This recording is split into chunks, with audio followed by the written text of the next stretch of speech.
దైవ వరమునందు ప్రియమైన దేవుని బిడ్డలారా, చదవబడిన దేవుని వాక్యమును గురించి మనం ఆలోచించినప్పుడు అపోస్తుల కార్యములు 5వ అధ్యాయము 31వ వచనములో ఈ విధంగా వ్రాయబడి ఉంది.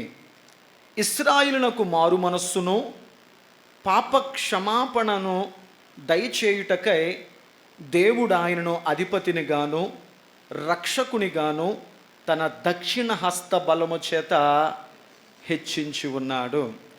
ఎవరు ఈ మాటలు చెబుతూ ఉన్నారు అని అడిగితే, చదవబడిన లేఖన భాగములో దేవుని యొక్క గొప్పతనాన్ని గురించి మాట్లాడబడుతూ ఉంది. యేసుక్రీస్తు ప్రభువారు తండ్రి చేత ఎందుకు ఈ లోకానికి పంపబడ్డారు అన్న విషయాన్ని గురించి ప్రస్తావిస్తూ ఒక భక్తుని నోట ఈ మాటలు పలకబడుతున్నాయి.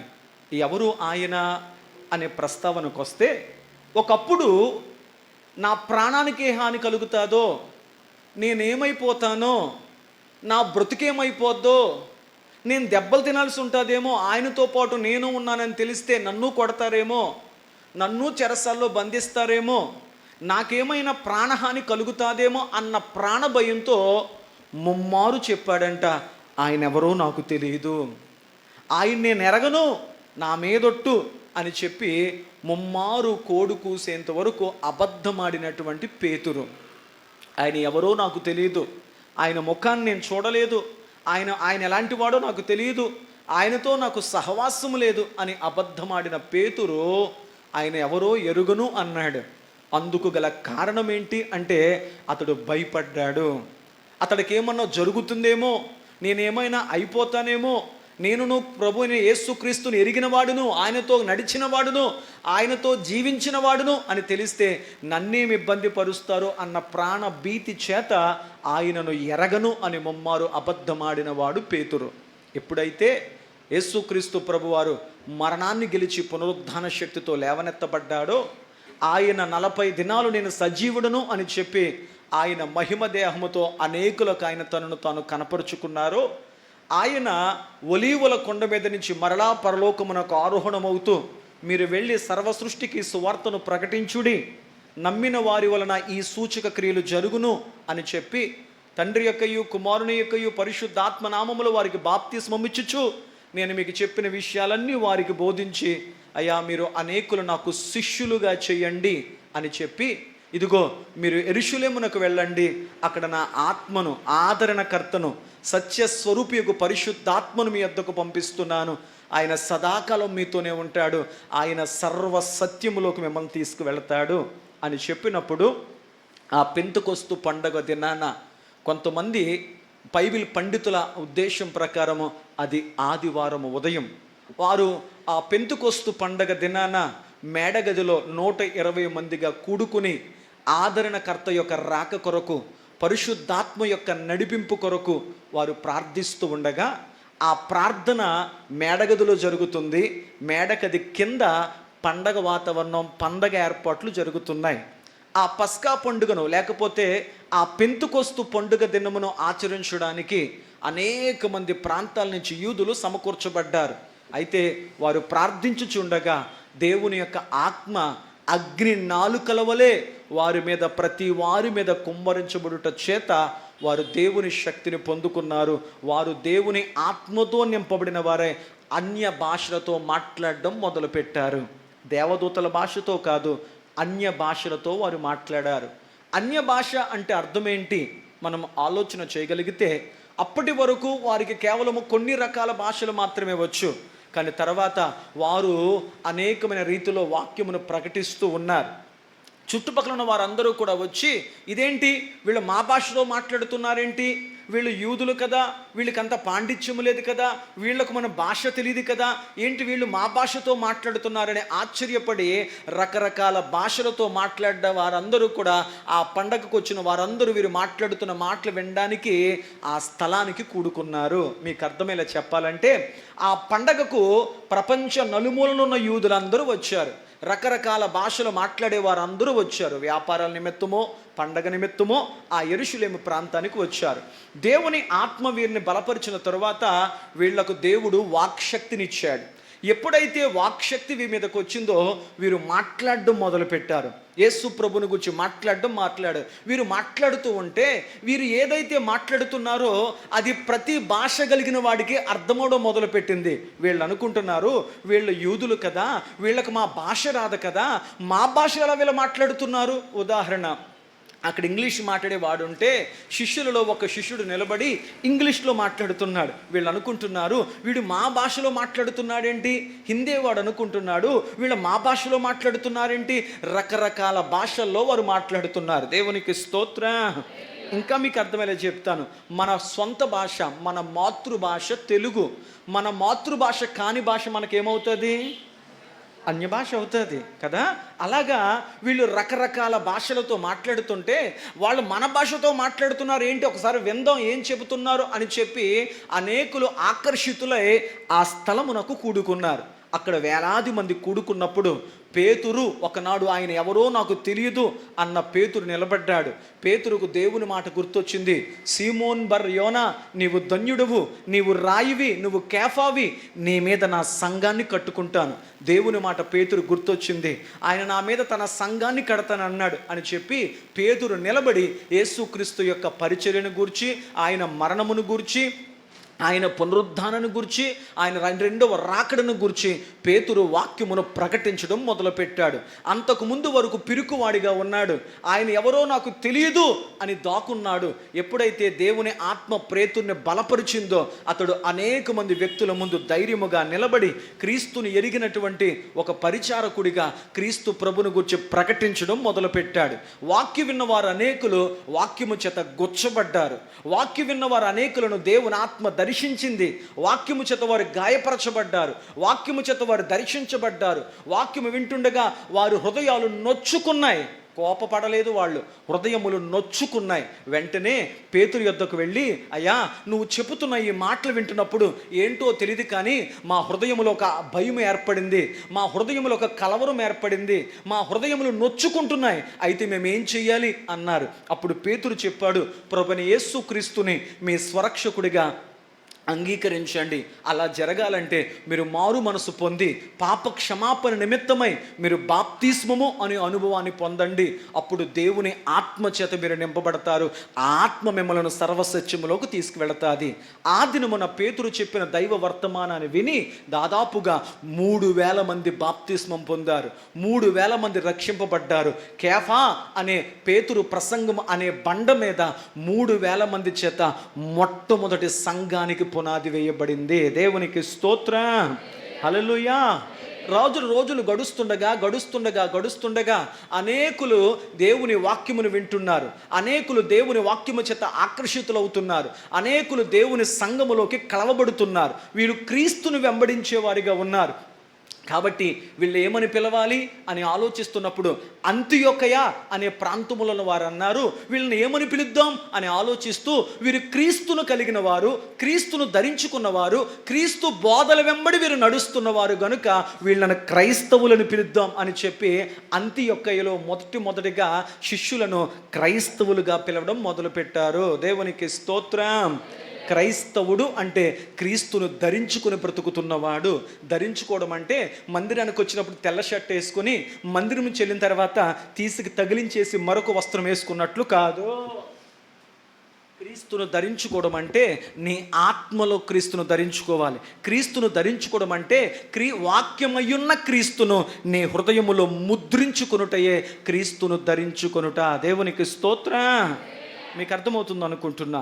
ఆ విధంగా దేవుని సువార్తను అద్భుతంగా వ్యాప్తి చెందిస్తుంటే ఈ సువార్త ద్వారా అనేకులు దేవుని వైపు ఆకర్షింపబడుతుంటే ఆనాడు ఉన్నటువంటి శాస్త్రులకు, పరిసయ్యులకు, షద్దూకైలకు, ఇక రకరకాల వ్యక్తులకు వీరు ప్రకటిస్తున్న సువార్త వల్ల ఇబ్బంది కలిగింది.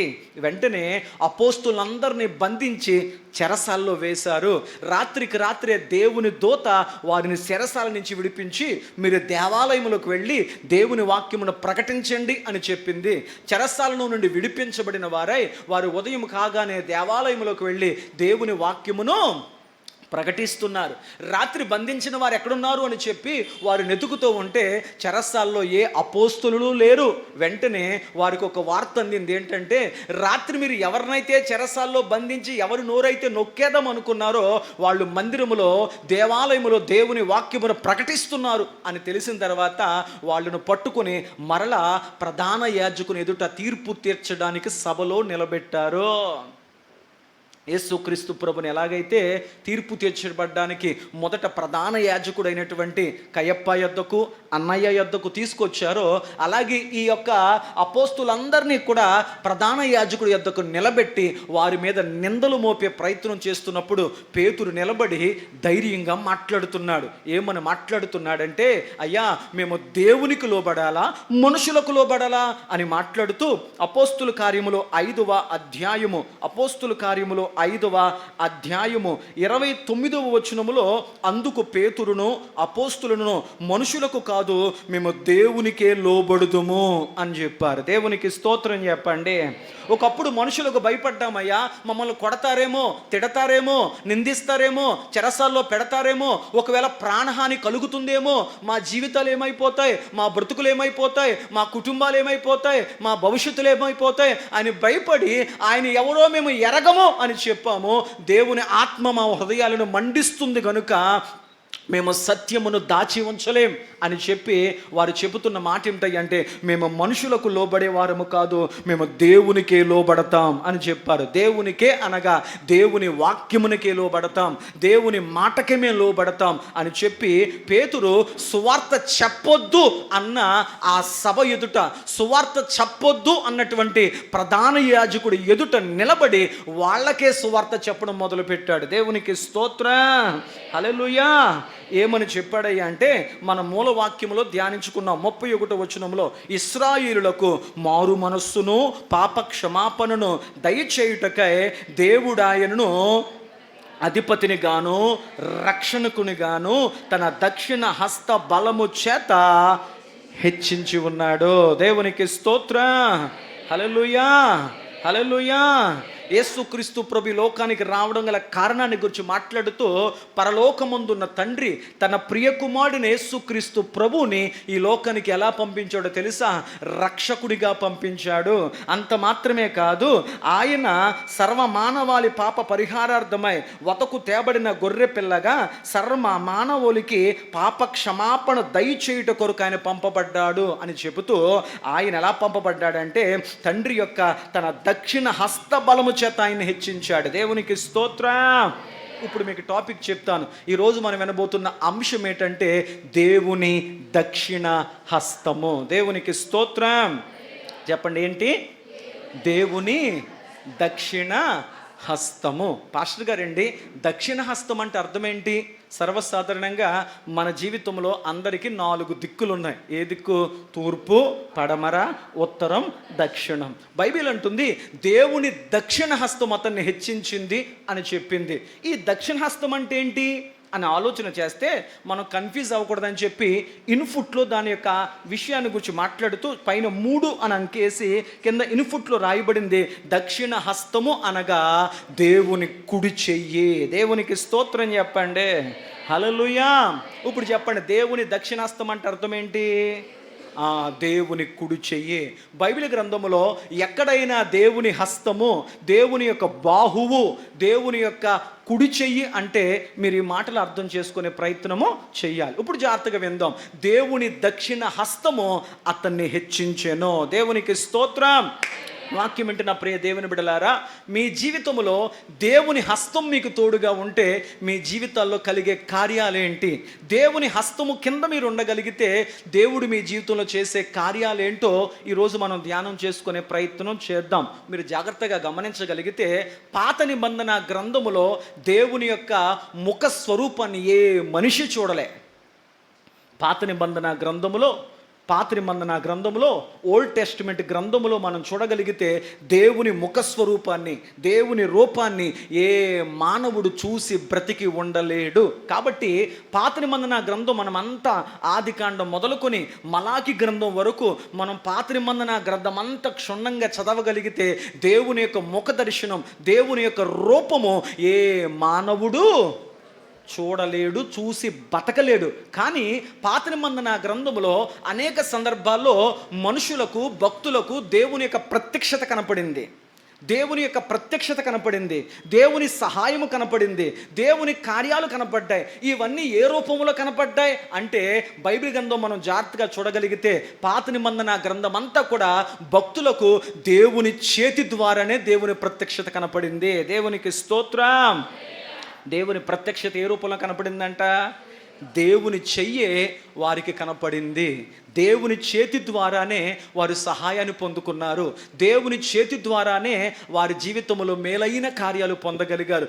దేవుని రూపాన్ని చూడలేకపోయారు, కానీ దేవుని హస్త సహాయ సహకారాలు మాత్రమే చూడగలిగారు. దేవునికి స్తోత్రం. హల్లెలూయా. జాగ్రత్తగా అర్థం చేసుకునే ప్రయత్నం చేద్దాము. సమయానుకూలతను బట్టి 3 నుంచి 5 విషయాలు చెప్తాను. ఏంటంటే దేవుని హస్తం నీకు తోడుగా ఉంటే, దేవుని హస్తము కింద నువ్వు ఉంటే నీ జీవితంలో జరిగే కార్యాలు ఏంటి? పాస్టర్ గారండి, నేను దేవుని హస్తము కింద నేను ఉంటానండి, దేవుని చేతి నీడలో నేను బ్రతుకుతానండి. ఆయన దక్షిణ హస్తము, ఆయన కుడి హస్తము నా కుటుంబం మీద కానీ, నా జీవితం మీద కానీ, నా బిడ్డల మీద కానీ దేవుని హస్తము నా ఉంటే మాకు కలిగే మేలులు ఎలా ఉంటాయి? అందుకు గల 5 విషయాలు మీకు చెప్తాను. చెప్పడానికి చాలా విషయాలు ఉన్నాయి, సమయానుకూలతను బట్టి 5 విషయాలు చెప్తాను. 5 విషయాలు ఇందాక మనం మూలవాక్యంలో చదువుకున్నాం. పేతురు భక్తుడు చెబుతూ అన్నాడు, దేవుని దక్షిణ హస్తము ఒక వ్యక్తిని హెచ్చిస్తాదే. దేవునికి స్తోత్రం. దేవుని హస్తము నీకు తోడుగా ఉంటే, నీ కుటుంబానికి తోడుగా ఉంటే, నీ ఉద్యోగములో, వ్యాపారములో, వ్యవసాయములో, కుటుంబ జీవితంలో, దాంపత్య జీవితంలో నువ్వు ఏదైతే జీవనోపాధిగా బ్రతుకుతున్నావో ప్రతి దాని విషయంలో కూడా దేవుని హస్తము నీకు తోడుంటే నువ్వు హెచ్చింపబడుదువుగాక. అదే పేతురు భక్తుడు తన మొదటి పత్రికలో, మనకు బాగా తెలిసిన మాట, మొదటి పేతురు రాసిన పత్రిక, మనందరికీ బాగా సుపరిచితమైన మాటను మీకు జ్ఞాపకం చేసే ప్రయత్నం చేస్తాను. మరి పేతురు భక్తుడు రాసినటువంటి మొదటి పత్రిక బహుశా 5వ అధ్యాయము 6వ వచనంలో ఈ మాట అంటాడు, దేవుడు తగిన సమయమందు మిమ్మును హెచ్చించునట్లు ఆయన బలిష్టమైన చేతి కింద దీన మనస్కులయుండుడే. దేవునికి స్తోత్రం చెప్పండి. జీవితంలో దేని కొరకు చింతించకండి. దేవా నా జీవితం ఏంటి, దేవా నా బ్రతుకేంటి, దేవా నా ఆరోగ్యం ఏంటి, దేవా నా భవిష్యత్ ఏంటి, దేవా రేపు నా స్థితిగతులు ఎలా ఉండబోతున్నాయి కింద అంటాడు. దేన్ని గురించి చింతించొద్దు. ఒక దేవుని బిడ్డగా నువ్వు చేయవలసిన ఒకే ఒక పని ఏంటంటే ఆయన చేతి కింద దీన మనస్సు కలిగి బతుకు. ఒకానొక సమయం రాబోతుంది, ఆయన నిర్ణయ కాలం రాబోతుంది. ఆయన తగిన సమయమందు ఆయన నిన్ను హెచ్చించగలిగిన వాడు. దేవునికి స్తోత్రం చెప్పండి. హల్లెలూయా. మొన్నటి వరకు ఆ కుటుంబం అలాగుంది, ఉన్నట్లు ఏంటి, ఆ కుటుంబం ఏది పట్టుకుంటున్నా, ఏ విషయంలో ముందుకు వెళుతున్నా వారి రెక్కల కష్టం ఏంటి అలా దీవించబడుతుంది. ఆ కుటుంబంలో ఆరోగ్యాలు ఏంటి అంత చక్కగా ఉంటున్నాయి. వారి దినదినము క్రమక్రమము వారు హెచ్చింపబడుతున్నారేంటి అని లోకమే నిన్ను ఆశ్చర్యపడినట్లుగా నీవు, నీ కుటుంబము, నీ బిడ్డలో హెచ్చింపబడాలి అంటే వాక్యం ఉంటుంది, దేవుని హస్త కింద నువ్వు దీన మనస్కుడిగా బతుకుదువుగాక.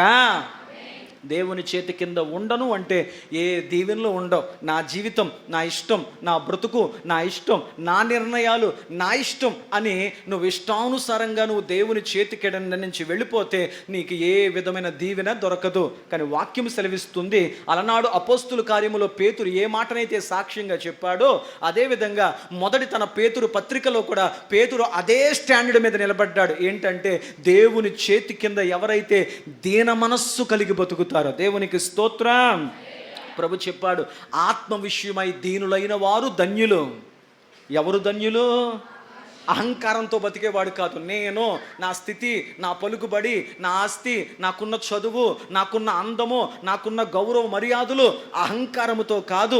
అహంకారము మేలుకరము కాదు. కానీ పేతురు అన్నాడు, ఒక వ్యక్తి దేవుని ద్వారా హెచ్చింపబడితే అతడు ఎప్పుడు హెచ్చింపబడేవాడిగానే ఉంటాడు. అలా నువ్వు హెచ్చింపబడే వ్యక్తిగా ఉండాలంటే దేవుని చేతి కింద, దక్షిణ హస్తము కింద, ఆయన కుడి చేతి నీడ కింద నువ్వు దీన మనసుతో బ్రతకగలిగితే దేవా నువ్వు ఎప్పుడు హెచ్చిస్తావో, ఎప్పుడు నిలబెడతావో, ఎప్పుడు అద్భుతం చేస్తావో అప్పటి వరకు నేను నిరీక్షణతో ఓపికతో కనిపెడతాను ప్రభువా అని ఎవరైతే ఆయన కార్యాల కొరకు ఆయన చేతి నీడలో దీన మనస్సు కలిగి బ్రతుకుతారో దేవుడు తగిన కాలమందు వారిని హెచ్చించునుగాక.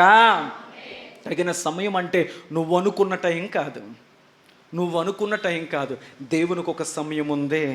నేను చాలాసార్లు చెప్పాను, దేవుని దగ్గర కొన్ని ఉపకరణాలు ఉన్నాయి. దేవుడు ఎప్పుడు వాడాలో ఆయనకు తెలుసు.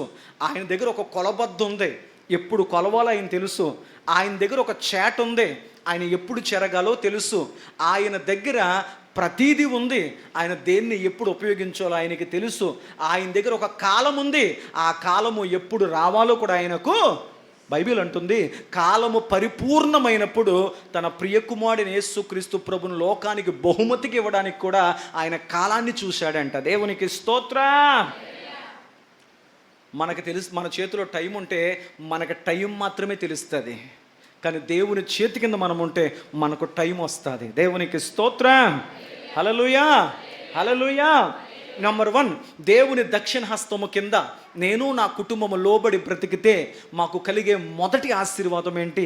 బైబిల్ అంటుంది, లోకమంతా కిందకి లాగేయాలని. ఇదిగో ఆ కుటుంబం పడిపోవాలి, వాళ్ళు బాగుపడకూడదు, వాళ్ళ పైకి రాకూడదు, వాళ్ళ బిడ్డలు ఎదగకూడదు, వాళ్ళ ప్రయోజకులు కాకూడదు, ఆ కుటుంబం ఏమాత్రం పచ్చగా ఉండకూడదని చెప్పి లోకమంతా ఏకమై నీ కుటుంబాన్ని దిగజార్చే ప్రయత్నం చేసినా నువ్వు దేవుని చేతి కింద దీన మనసుతో బ్రతికితే దేవుడు అందరికంటే ఎత్తులో నిన్ను, నీ కుటుంబమును, రక్త సంబంధికుల ఎదుట దేవుడు హెచ్చించునుగాక.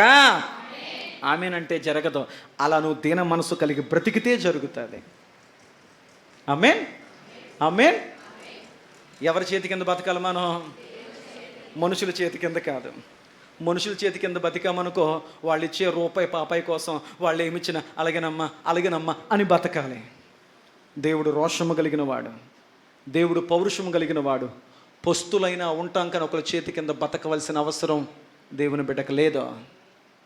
దేవుని కొరకు ఏదన్నా వదిలేసుకుంటా కన్నా సిద్ధం. భక్తుల మాట అదే. పేతురు అన్నాడు, ప్రభువా నీ కొరకు ప్రాణమన్న వదిలేస్తానయ్యా, కానీ నీ చేతి కింద దీన మనస్సు కలిగి ఉంటాను.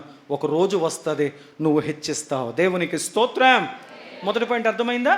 నీ జీవితాన్ని ఎవరు హెచ్చించాల్సిన అవసరం లేదు. నాకు మంచి రోజులు రావాలండి, వాళ్ళ సహాయం చేస్తే బాగుండు, వీళ్ళ మాట సహాయం చేస్తే బాగుండు, వాళ్ళు ఏమన్నా చేస్తే బాగుండు, ఎవరి సహాయం నీకు వద్దు. నువ్వు దేవుని చేతి కింద, ఆయన దక్షిణ హస్తము కింద, ఆయన కుడి బాహువు కింద నువ్వు ఆయన ఎదుట దీన మనస్సు కలిగి బ్రతుకు. ఒకానొక దినమున ఆయన నీ జీవితాన్ని హెచ్చించునుగాక. నెంబర్ 1. రెండవది, దేవుని చేతి కింద ఉంటే నా జీవితంలో కలిగేటువంటి మేలులేంటి? దేవుని దక్షిణ హస్తము కింద నేను భద్రపరచబడి ఉంటే నా కుటుంబానికి, నాకు కలిగేటువంటి ఆశీర్వాదాలు ఏంటి? చూద్దాం రండి. కీర్తనల గ్రంథము 89వ అధ్యాయము 13వ వచనం. కీర్తనల గ్రంథము 89వ అధ్యాయము 13వ వచనం.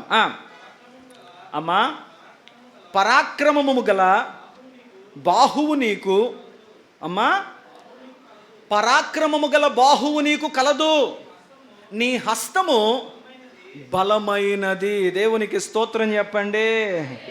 దేవుని హస్తాన్ని గురించి భక్తుడు మాట్లాడుతూ అంటున్నాడు, దేవా నీ బలం ఎలాంటిదో, నీ హస్తం ఎలాంటిదో తెలుసా, నీ బాహువు ఎలాంటిదో తెలుసా, పరాక్రమము కలిగిన బాహువు నీకు కలగదు అని మాట్లాడుతూ నీ హస్తం ఎలాంటిదో తెలుసా, అది బలమైనది. దేవునికి స్తోత్రం. ఇప్పుడు చెప్పండి, దేవుని చెయ్యి ఎలాంటిదంట? కొంతమంది పిల్లల్ని చూసి ఇటు చేతులు ఎంత బలహీనమైనవండి, ఏమిచ్చినా పడేస్తాడు. కొంతమంది పిల్లలకి చేతికి ఏమిచ్చినా కానీ పడేసి మళ్ళీ తీసుకుంటారు. ఏంటంటే వాళ్ళకు పట్టుకోవడం రాదు, చేతులు బలహీనమైనవి. బరువు పెరిగే కొలది వారి చేతులు బలము లేక పెద్దోళ్ళు అంటారు, పిల్లోడికి ఒంట్లో బలం లేదమ్మా, ఒక గ్లాసుడు పాలు ఒక గుడ్డు ఎట్టొచ్చు కదా. మానవుడు బలహీనుడు, తన జీవితంలోకి ఏదొచ్చినా పట్టుకోలేడు. దేవుడు నీ జీవితానికి ఇదిగో ఒక మంచి కుటుంబం, మంచి భర్త, మంచి జీవితం, మంచి ఆరోగ్యం, మంచి భవిష్యత్తు, మంచి చదువు అని దేవుడు సమస్తము సమకూర్చి దేవుడు నీ చేతికిస్తే, ఈనాడు బలహీనమైన మనస్సు కలిగి బలహీనమైన చేతుల చేత దేవుడిచ్చిన విలువైన వాటిని చేజార్చుకున్న వారు అనేక మంది. దేవుడు ఆదాముతో, ఆదామా ఇదిగో ఈ లోకమంతా నీకు ఇస్తున్నాను, ఏదెను తోటలో ఉండు, సకల వృక్ష ఫలములు తిను, ఇదిగో ఆకాశ పక్షులు, ఇదిగో సముద్రంలో ఉన్నటువంటి మత్స్యములు, చేపలు సమస్తము నీకు ఆహారంగా పెడుతున్నాను, తిను అని దేవుడు ఏదైనా తోట అంతటిని, భూమి మీద సర్వాధికారాన్ని ఆదాము చేతిలో దేవుడు పెడితే చేజార్చేసుకున్నాడు. ఒకవేళ వాక్యం ఉంటున్న తల్లి, దేవుడిచ్చిన ఆశీర్వాదాన్ని, దేవుడిచ్చిన మంచిని ఏదైనా నీ జీవితంలో నువ్వు పోగొట్టుకుని చేజార్చుకొని ఉంటే ప్రభు అంటున్నాడు, నీ బలహీనమైన చేతులను దేవుడు తన బలమైన చేతులతో బలపరచునుగాక. భక్తుడు అంటున్నాడు, దేవా నీ చేతులు ఎలాంటివో తెలుసా? నెంబర్ 2, దేవుని చేతులు ఎలాంటివి అని అడిగితే వాక్యం సెలవిస్తుంది, దేవుని దక్షిణ హస్తము బలము గలది. ఎలాంటిదంట? చెప్పండి ఎలాంటిదంట? మన చేతులు బలహీనమైనవే, కానీ దేవుని చేయి ఎలాంటిది అంటే బైబిల్ అంటుంది, దేవుని చేతిలో బలము గలవి. ఆ కార్యాలు ఎలాంటి బలము గలవో తెలుసా? మీకు ఒక మాట చెప్తాను, త్వరగా వాక్యంలోకి వెళ్దాం. కీర్తనల గ్రంథము, పరిశుద్ధ గ్రంథాలు తెరవండి. దేవుని బలము ఎంత బలమైందో మనం చూద్దాం. కీర్తనల గ్రంథము 118వ అధ్యాయము 16వ వచనం, మనందరికీ బాగా సుపరిచితమైన వాక్యం. యెహోవా దక్షిణ హస్తము మహోన్నతమాయను. యెహోవా దక్షిణ హస్తము సాహస కార్యాలు చేయును. దేవునికి స్తోత్రం. కీర్తనకారుడు అంటున్నాడు, యెహోవా దక్షిణ హస్తము మహోన్నతమాయను. యెహోవా దక్షిణ హస్తము బలహీనులైన తన ప్రజలను బలపరచడానికి, వారి కొరకు దేవుడు సాహస కార్యాలు చేస్తాడు. దేవునికి స్తోత్రం. దీని అంతరార్థం ఏంటంటే, నీవు బలహీనమైన వ్యక్తివైనా, నీ చేతులు బలహీనమైనప్పటికీ కూడా దేవుని హస్తము కింద నీవు ఉంటే దేవుడు నిన్ను బలపరిచి, బలహీనమైన నీ చేతులతో దేవుడు బలమైన కార్యాలు నీ కొరకు చేయునుగాక. ఏమీ లేదు, మోకాళ్ళు వేసి నీ బలహీనమైన చేతులు జోడించి నువ్వు ప్రార్థన చేస్తే, నీ బలహీనమైన చేతుల ప్రార్థన విన్న దేవుడు నీ తన చేతులతో నీ పక్షమున బలమైన కార్యాలు చేయునుగాక. పాస్టర్ గారు మాకు ఇంకా అర్థమయ్యేలా చెప్పండి ఈ మాటను గురించి. వాక్యంలో చూద్దాం. చూడండి, నిర్గమాకాండము 14వ అధ్యాయము 21వ వచనం. నిర్గమాకాండము 14వ అధ్యాయం 21వ వచనంలో మనం చూడగలిగితే, మోషే సముద్రము వైపు తన చేయి చాపగా, యెహోవా, ఒక్కరు మాత్రం చదివితే చాలు, ఆ రాత్రి అంతయు బలమైన తూర్పు గాలి చేత సముద్రమును తొలగించి దానిని ఆరిన నేలగా చేసెను. దేవునికి స్తోత్రం చెప్పండి. మోషే నాయకత్వము చేత దేవుడు బలమైన కార్యాలు, మహోన్నతమైన కార్యాలు దేవుడు జరిగించి, ఐగుప్తు యొక్క సుదీర్ఘ బానిసత్వము దేవుడు విడిపించి, పాలు తేనెలు ప్రవహించేటువంటి సారవంతమైనటువంటి వాగ్దాన దేశమైన కానాను యాత్రకు వారు నడిపిస్తున్నప్పుడు, ఐగుప్తు దేశము నుండి వారు బయలుదేరి నడుస్తూ 3 నెలలు ప్రయాణం చేసిన తర్వాత వారు ఎర్ర సముద్రము అనే చోటుకు వచ్చారు. ఎర్ర సముద్రం దగ్గరకు వచ్చేసరికి వారు కానాను యాత్రకు వెళ్ళాలంటే, ముమ్మాటికి వారి ప్రయాణం ముందుకు సాగాలి అంటే, వారి అడుగులు ముందుకు వెళ్ళాలంటే, ముందు వాళ్ళ కళ్ళ ముందు ఎర్ర సముద్రము అనే ఉధృతంగా ప్రవహిస్తున్న ప్రవాహం ఉంది. ఆ ప్రవాహం అంటుంది, ఎవడు నన్ను దాటి అవతలకు వెళ్ళలేడు. నన్ను కాదని ఎవడన్నా నా ఎర్ర సముద్రం అడుగు పెడితే వాడు పతనమైపోవడమే, వాడు మునిగిపోవడమే, వాడు జలసమాధి అయిపోవడమే తప్ప నన్ను దాటి అవతలకు వెళ్ళే అవకాశము లేదు. ఎర్ర సముద్రం ఇశ్రాయేలును భయపెట్టింది, సవాలు విసిరింది. దమ్ముంటే నన్ను దాటి వెళ్ళండ్రా అన్నట్లుగా. వెనక్కి తిరిగి వెళ్ళిపోదామంటే ఫరో ఖడ్గం భయపెడుతుంది, మేము వచ్చి నిన్ను ఖచ్చితంగా పట్టుకొని చంపుతాం, మరలా బానిసలుగా పట్టుకుపోతాం. ముందుకు అడుగు వేయలేకపోతున్నారు, వెనక్కి వెళ్ళడానికి ధైర్యము సరిపోవట్లేదు. ముందు గొయ్య వెనక్కు నుయ్య అన్నట్లు వారి మధ్యస్థంగా నిలిగిపోయి, ఇక మన జీవితం ఇక్కడతో అయిపోయింది, మన బ్రతుకింతే, మన రాతింతే, దేవుడు ఎంతవరకు నడిపించి ఇక్కడ మన చెయ్యి వదిలేశాడా అని చెప్పి వారు దేవుడి మీద, మోషే మీద సనగడం మొదలెట్టారు. వెంటనే మోషే అన్నాడు, ప్రభువా, ఇదిగో మా కళ్ళ ముందు ఎర్ర సముద్రం, మమ్మల్ని ఒక్క అడుగు కూడా ముందుకు వేయనివ్వడం లేదు నాయన. వెనక చూస్తే ఫరో ఖడ్గము వస్తుంది నాయన, ఫరో రౌతులు వస్తున్నాయి నాయన, ఫరో యొక్క గుర్రములు వస్తున్నాయి నాయన, అయ్యా మేమేం చెయ్యాలి అన్నప్పుడు దేవుడు అన్నాడు, మోషే ఎందుకు కలవరపడుతున్నావు, ఎందుకు భయపడుతున్నావు, ఒక్కసారి నీ చెయ్యి చూడు అన్నాడు. ఇదేంటి ప్రభువా, ఇదేం చెయ్యి ప్రభువా, వణుకుపోతుంది నాయన, బలహీనమైన చెయ్యి ప్రభువా అంటే దేవుడు అన్నాడు, ప్రజలకు బలహీనమైన నీ చెయ్యి కనపడుతుంది, కానీ నీ చెయ్యి వెనకాల బలమైన నా చెయ్యి పెడతాను. దేవునికి స్తోత్రం.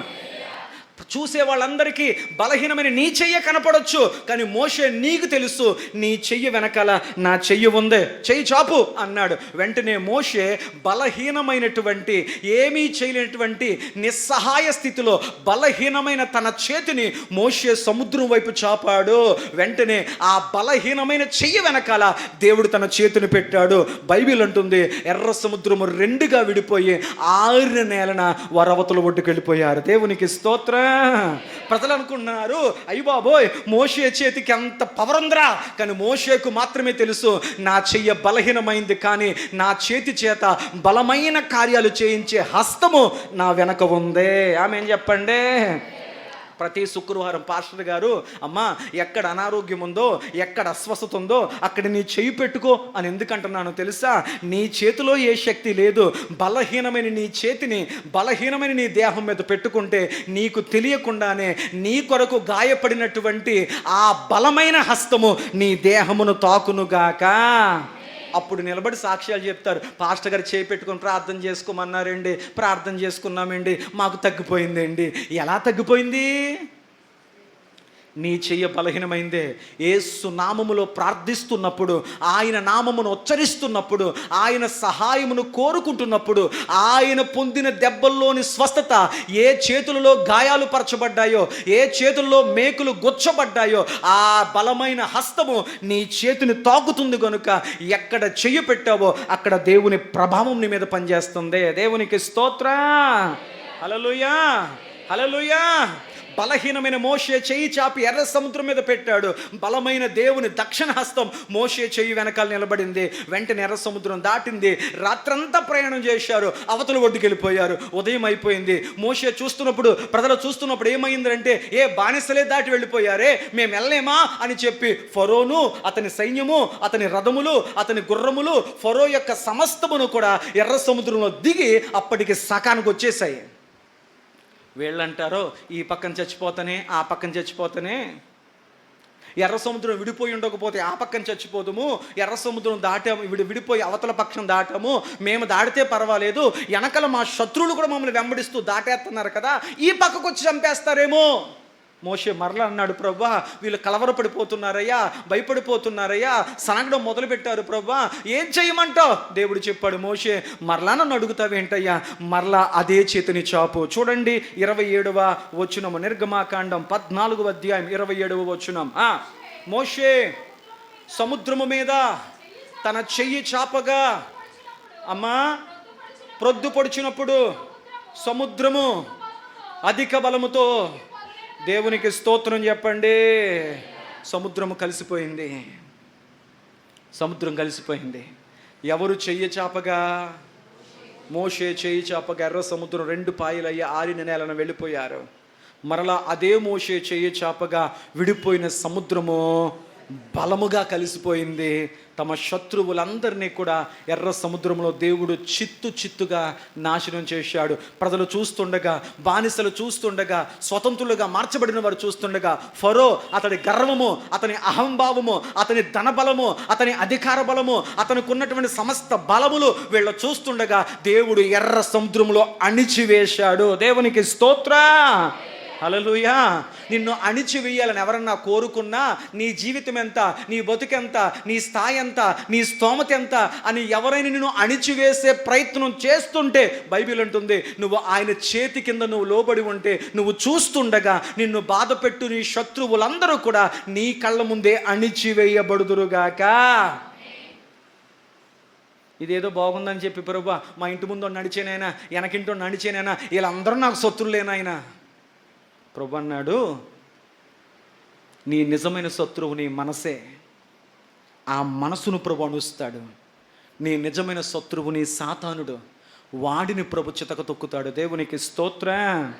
యేసు ప్రభుని కొరడాలతో కొట్టి మొక్క మీద ఉమ్మేసి, మొక్క మీద గుడ్డ వేసి, పిడిగుద్దులు గుద్ది, నీకు అన్నీ తెలుసు కదా, ఎవరు గుద్దారో చెప్పు అన్నారు ప్రవచనాన్ని. ఆయన ఎంతగా గాయపరచబడినా, ఎంతగా అవమానపరచబడినా, ఆకాశమునకు భూమికి మధ్యన 3 మేకులతో వేలాడుతూ, నిజముగా నువ్వు దేవుని కుమారుడైతే కిందకి దిగిరా అని చెప్పి, నువ్వు దేవుని కుమారుడైతే నిన్ను రక్షించుకుని మమ్మల్ని రక్షించు అనేటువంటి అవహేళన ప్రశ్నలు ఎన్ని ఎదుర్కొన్నా, ఆఖరికి పక్కలో బల్లెము పోటు పొడిపించబడిన ఆయన పలికిన చివరి మాట, తండ్రి వీరిని క్షమించు, క్షమించు.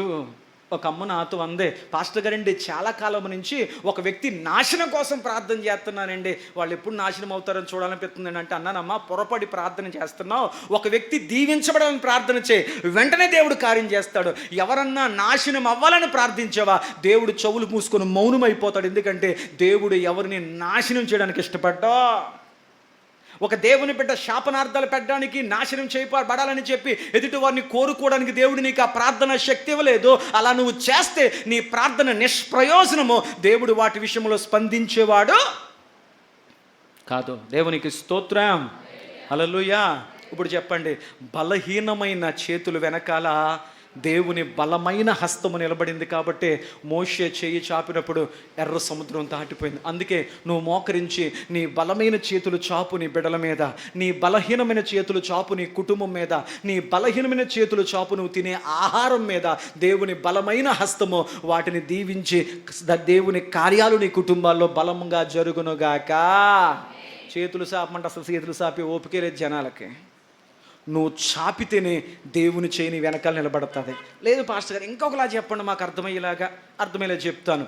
అప్పటికి 40 రోజుల నుంచి తొడగొడుతున్నాడు.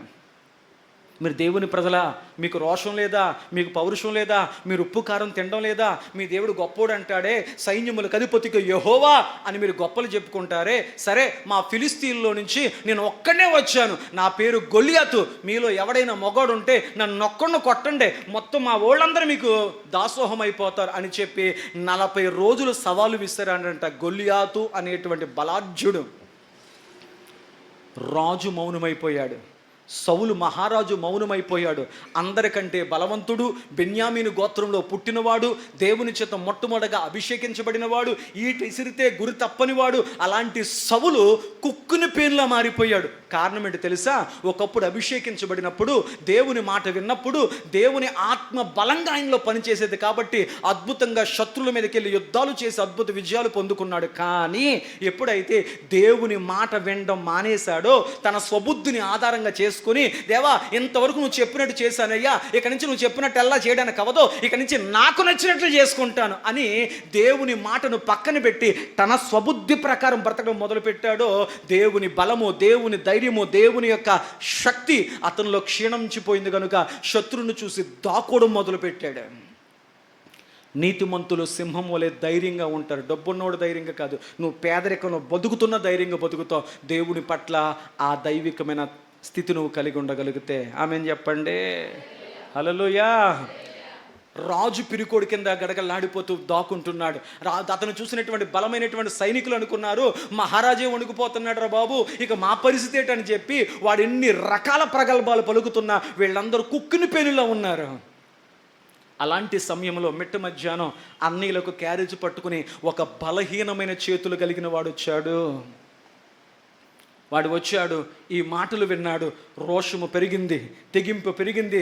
నన్ను అన్నా పర్లేదు, రాజుని తిట్టినా పర్లేదు, మా అన్నయ్యని తిట్టినా పర్లేదు, దేవుణ్ణి తిడితే మాత్రం ఊరుకోనని చెప్పి రాజు దగ్గరికి వెళ్ళి, ఓ రాజా మీరు ఎందుకు మౌనంగా ఉంటున్నారు, వాడి తల తీసేయకుండా అన్నాడు. రాజు అన్నాడు, అన్నయ్యలు అన్నారు, ఒరే మౌనంగా ఉండరా, గట్టికి వినపడింది అనుకో, ఒకసారి వాడి ఎగ్గ చూడు, వాడి హైట్ చూడు, వాడి బలం చూడు, వాడి కండలు చూడు అన్నాడు. దావీదు అన్నాడు, వాడి వైపు కాదయ్యా, ముందు దేవుడి వైపు చూడడం నేర్చుకో.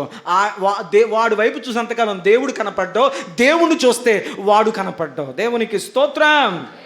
రాజు దగ్గరికి వెళ్ళాడు, రాజా నువ్వు అనుమతిస్తే వాడిని చంపొస్తాను అన్నాడు. దావీదుతో సౌలు అన్నాడు, చిన్నపిల్లోళ్ళ ఉన్నావే, పాలబుగ్గలు ఆరోళ్ళ ఉన్నావే, నీ చేతులు చాలా బలహీనంగా ఉన్నాయే, ఆన్నెలా కొడతావురా బాబు అని చెప్తే, లేదయ్యా లేదయ్యా అని చెప్పి అరణ్యములో దేవుడు ఎలా ఆ సింహమును, ఆ క్రూర జంతువును ఎలా శక్తినిచ్చి దేవుడు విడిపించాడో దావీదు సౌలుకి సాక్ష్యం చెప్పాడు. సరే నీ ఇష్టం అని చెప్పి, ఇదిగో నా ఖడ్గం తీసుకో, ఇదిగో నా కవచాలు తీసుకొని వేసుకో అన్నాడు. సౌలు రాజు ఖడ్గం ఎత్తలేకపోయాడు.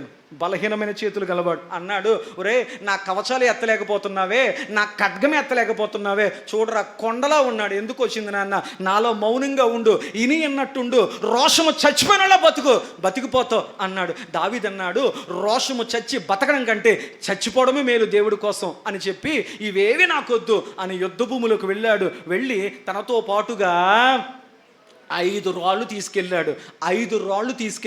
ఒక రాయి కాకపోతే ఒక రాయి కాకపోతే ఒక రాయ, చివరి వరకు ప్రయత్నిద్దాం అని 5 రాళ్ళు తీసుకెళ్ళాడు. వెళ్ళి తన ఒడుసులతో తిప్పుతూ ఉన్నాడు. దావీదు ఆలోచన ఏంటంటే, ఒక రాయి పోతే పోయింది, ఇక 4 రాళ్ళు ఉంటాయి. దేవుడు అనుకున్నాడు, దావీదు ఒకే రాయి చాలయ్యా, నీ పక్షం నేను నిలబడతాను. ఆ బలహీన చెయ్య విరుగు, ఎందుకంటే దేవుని కొరకు నిలబడాలి అని తెగింపు ఉంది కదా, ఇంకొక అవకాశం లేదు. మొదటి రాయికే వాడు పడిపోతాడు. బలహీనమైన చేతులు పట్టుకొని చిక్కముతో ఇసిరాడు, వెళ్ళి సౌలు యొక్క నొసటుకు తగిలింది. దేవునికి స్తోత్రం. ఇక్కడ ఒక ప్రశ్న అడిగి ముందుకు వెళుతున్నాను. దావీదు సౌలును రాయితో ఎక్కడ కొట్టాడు? నొసటు మీద కొట్టాడు. ఇప్పుడు సౌలు ఆ యొక్క గొలియాతు అనేటువంటి వాడు ఆ రాయి తగలగానే ముందుకు పడాలా వెనకకు పడాలా? ఎవరన్నా ఇలా కొట్టుకున్నారనుకో, ముందుకు పడతారా వెనక పడతారా? గురుత్వాకర్షణ శక్తి, ఎక్కకు పడతారో. మరి గొలియాతు ఎలా పడ్డాడో నేను చెప్పానని చెప్తున్నా, బైబిల్లో ఉందా? గొలియాతు ముందుకు పడ్డాడు. దెబ్బ ముందు తగిలితే గొలియాతు బోర్లా పడ్డాడు. ఎందుకు పడ్డాడో దావీదుకు తెలుసు, నా చేతులు బలహీనమైనవి, కానీ నా చేతులు వెనకాల దేవుని బలమైన హస్తం ఉందే. ఆమెను చెప్పండి. దేవుని హస్తము దావీదు చేతుల మీదకు వచ్చింది. అతడు దేవుని హస్త బలముతో తన యొక్క ఒడిసెను ఇసిరాడు. గొలియాతుకు తగిలింది, పడ్డాడు. అంతకుముందు సౌలు రాజు కత్తెత్తడానికి వణికిన వాడు దేవుని హస్త బలము చేత ఎటువంటి గొలియాతు ఖడ్గాన్నే ఎత్తాడు. ఒక్క ఏటుతో గొలియాతు తల నరికేశాడు. దేవునికి స్తోత్రం. హల్లెలూయా. మీకు అర్థమైందా లేదా? మనం కొబ్బరికాయ కొట్టాలంటే 36 దెబ్బలు వేయాలి, అప్పటికి తెగుతుందో లేదో గ్యారంటీ లేదు. మనమంట కత్తిపోతును కాదు, నీ చేతిలో సత్తువు లేదు. బలమైన గొలియాతు ఖడ్గాన్ని తీశాడు. రాజుగారి ఖడ్గం ఎత్తలేకపోయాడు. గొలియాతు ఖడ్గాన్ని పైకెత్తి ఒక్క వేటు నరికితే గొలియాతు అనేవాడు తల తెగిపోయింది. ఆ తల తీసుకెళ్ళి రాజు కాళ్ళు ముందు పెడితే రాజు షాక్ అయిపోడు. రే, ఎంత బలహీన చేతులకి ఎంత శక్తి ఎలా వచ్చింది? దావీదు చెప్పాడు, యుద్ధము నాది కాదండి, నిలబడిన వాడు నేనే, అద్భుతాలు చేయువాడు దేవుడు. నా చేతులు చాపితే చాలు దేవుడు పనిచేస్తాడు. దేవునికి స్తోత్రం. ఇప్పుడు నమ్మండి, అద్భుతాలు ఏ మనిషి వల్ల జరగవు. మనమేంటో ఆయన దగ్గరికి వెళ్ళాను, ఈయన దగ్గరికి వెళ్ళాను, ఆయన చెయ్యేశాడు, ఈయన చెయ్యేశాడు. అది నీ అజ్ఞానం, నీ బుద్ధిహీనత, నీ భక్తిహీనత. ఏ వ్యక్తి చేతిలో దేవుడు అద్భుతాలు చేయుడు, వాళ్ళు బలహీనమైన చేతులు చాపితే దేవుని బలహస్తమే తాకాలి. దేవునికి స్తోత్రం. చాలా ఇంకొక వివరణ ఇవ్వనా? చాలు. దేవుని చేతులు ఎలాంటివి? మాట్లాడాలి. దేవా, నీ బలమైన చేతుల్లోకి నా బిడ్డను పెడితే, నీ బలమైన చేతుల్లో నా కుటుంబాన్ని పెడితే, నీ బలమైన చేతుల్లో నా జీవితాన్ని పెడితే నువ్వు ఎన్ని కార్యాలు చేస్తావంటే వాక్యం ఉంటుంది, యెహోవా దక్షిణ హస్తము మహోన్నతమాయెను, యెహోవా దక్షిణ హస్తము సాహస కార్యాలు చేశాను. ఎలాంటి సాహస కార్యాలంటే చూస్తుండగా శత్రువులు పతనమయ్యారు. చూడండి, వాక్యంలోకి వెళదాం. ఆ మాట మీకు జ్ఞాపకం చేస్తాను. నిర్గమాకాండము 15వ అధ్యాయం. నిర్గమాకాండం. పరిశుద్ధ గ్రంథం ఉన్న ప్రతి ఒక్కరు బైబిల్ తెరవాలి. నాన్న, నీకు బైబిల్ ఉందా? బైబిల్ తీసి చూడు. ప్రతి ఒక్కరు బైబిల్ చూడండి. నిర్గమాకాండం 15వ అధ్యాయం 6వ వచనం. యెహోవా నీ దక్షిణ హస్తము బలము గలగదై అమ్మా అతిశయించును. యెహోవా నీ దక్షిణ హస్తము శత్రువులను చితకగొట్టును. దేవునికి స్తోత్రం. ఇప్పుడు చెప్పండి, దేవుని దక్షిణ హస్తము బలహీనమైన మోషే చేతులు పైకెత్తినప్పుడు శత్రువులైనటువంటి ఐగుప్తీలను, ఫరోను, అతని యొక్క అధికారమును, అతని యొక్క మదమును చితకగొట్టిందా లేదా? బలహీనమైనటువంటి దావీదు తన బలహీన చేతులు చాపినప్పుడు దేవుని యొక్క బలమైన దక్షిణ హస్తము బలవంతుడైనటువంటి గొలియాతును చితక్కొట్టిందా లేదా? నేను ఒకే మాట అంటున్నాను, నీవు బలహీనమైన చేతులు గలవాడువే, కానీ నువ్వు బలహీనమైన చేతులు చాపి ప్రార్థిస్తే దేవుడు, నీ శత్రువు ఎంత బలవంతుడైనా నీ పక్షమున దేవుడు కార్యాలు జరిగించునుగాక. ఆమేన్ చెప్పండి. నెంబర్ 1, దేవుని దక్షిణ హస్తము నాకు తోడుగా ఉంటే నేను హెచ్చింపబడతాను. ఎవరు అడ్డుపడినా హెచ్చింపు ఆగదు. నెంబర్ 2, దేవుని దక్షిణ హస్తమునకు నేను లోబడి ఆయన చేతికి నేను ఉండగలిగితే, రెండవది దేవుని బలమైన కార్యాలు, సాహసోపేతమైన కార్యాలు మా జీవితాల్లో వాక్యం వెంటే జరగదు, వాక్య ప్రకారం బ్రతికితే జరుగుతుంది. 2 విషయాలు చెప్పాను. నెంబర్ 3, దేవుని చేతి కింద ఉంటే కలిగేటువంటి 3వ అనుభవాన్ని మీకు జ్ఞాపకం చేసే ప్రయత్నం చేస్తాను. చూడండి, యెషయా గ్రంథము 41వ అధ్యాయం 10వ వచనం. యెషయా గ్రంథము 41వ అధ్యాయము 10వ వచనం. నీవు నా దాసుడవని నేను నిన్ను ఉపేక్షింపక ఏర్పరచుకుంటునని నేను నీతో చెప్పి ఉన్నాను, నీకు తోడై ఉన్నాను, భయపడకుము, నేను నీ దేవుడినై ఉన్నాను, దిగులు పడకుము, నేను నిన్ను బలపరుచుకుంటాను, నీకు సహాయం చేయుటకు. దేవునికి స్తోత్రం చెప్పండి. హల్లెలూయా. 41వ అధ్యాయము 10వ వచనం చూడగలిగితే, దేవుని చేతులంట మనలను, నీతి అని నా చేతులు నిన్నేం చేస్తాయి, ఆదుకొనును. దేవునికి స్తోత్రం. ఎంత ఆదరిస్తున్నాడు దేవుడు. దిగులు పడకయ్యా, కలవరపడకయ్యా, భయపడకయ్యా, నేను నిన్ను పేరు పెట్టి పిలుచుకున్నానయ్యా, నువ్వు నా సొత్తు అయ్యా, నేను నీకు తోడుంటానయ్యా, నేను బలపరుచుకుంటానయ్యా, నేను నీకున్నానయ్యా అని దేవుడు తన దక్షిణ హస్తముతో తన ప్రజలను ఆయన ఆదుకోవడానికి ఇష్టపడుతున్నాడు. దేవునికి స్తోత్రం. ఇప్పుడు చెప్పండి, దేవుని చేతి కింద ఉంటే నా జీవితం ఎలా ఉంటుంది? చెప్పరేటమ్మా. ఈ లోకంలో అందరు నేనున్నాను అంటాడు తప్ప నిజంగా ఉండే టైం వచ్చేసరికి ఎవడుండడు.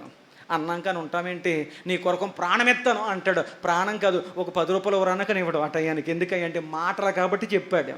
చేతల్లోకి వచ్చేసరికి నేను అంటాను, చెప్పేవాడు చేయడు, చేసేవాడు చెప్పడం. కొంతమంది ఎంత చక్కగా మందిరంలో మౌనంగా ఉంటారో, దేనికి మాట్లాడరు, కానీ దేవుని కార్యాల విషయంలో అద్భుతంగా చక్కని గుప్పులిప్పి, పాస్టర్ గారండి మా పేరు రాకపోయినా పర్వాలేదు, దేవుని పని చక్కగా జరగాల, అదే మాకు ఇష్టం, అదే మాకు దీవెన, దేవుడు చూస్తే మాకు చాలండి, మీ వెనక మేము ఉంటాం, దేవుడు పని చెయ్యండి అని వారు ఎంత ఇచ్చినా దేవుని విషయాల్లో మౌనంగానే ఉంటారు. ఆ మౌనమే వాళ్ళకి దీవెన. కొంతమంది ఇచ్చేది ఎలాగున్నా ఇవ్వకపోయేది ఎలాగున్నా మాటలు చూస్తే కొండలు దాటేస్తాయి. చేసేది ఏముండదో, జరిగించేది ఏముండదో, గుప్పులిప్పేది ఏముండదో, మాటలు చూస్తే మాత్రం బోల్డ్ అని వెళ్ళిపోతుంటాయి. దేవుడిని మాటలు కాదు, దేవుని కొరకు నువ్వు చేసే కార్యాలను బట్టి దేవుడు గుర్తిస్తాడు. దేవునికి స్తోత్రం. బైబిల్ అంటుంది, ఆయన మనలను తన దక్షిణ హస్తముతో ఆయన ఆదుకొనును. దేవునికి స్తోత్రం. 2 కీర్తనల గ్రంథము 63వ అధ్యాయము 8వ వచనం. కీర్తనల గ్రంథము 63వ అధ్యాయము 8వ వచనం. అమ్మా నా ప్రాణము నిన్ను అమ్మా అంటి వెంబడించుచున్నది, నీ కుడి చెయ్యి నన్ను.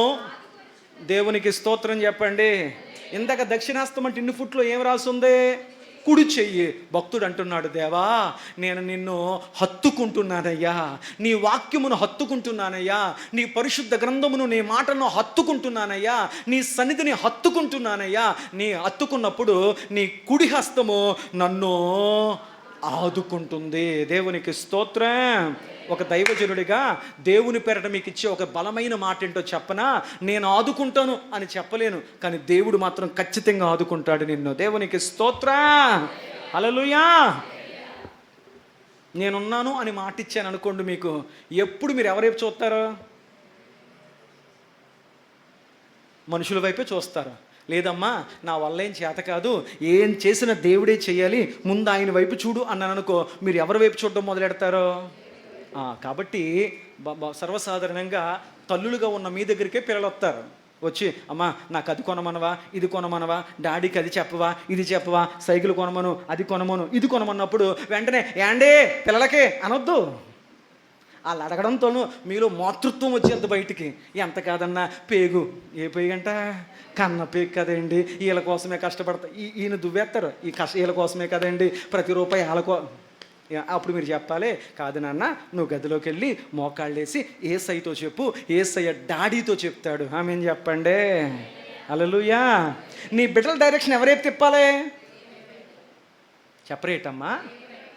చిన్న వయసులోనే నీ బిడ్డకు ఏది అవసరమైనా నన్ను కదా అడగడం. నువ్వు గదిలోకి వెళ్ళి యేసయ్యతో చెప్పుకో. యేసయ్యతో చెబితే డాడీతో దేవుడు అది నీకు కొనాలని ప్రేరేపణ కలిగిస్తాడు.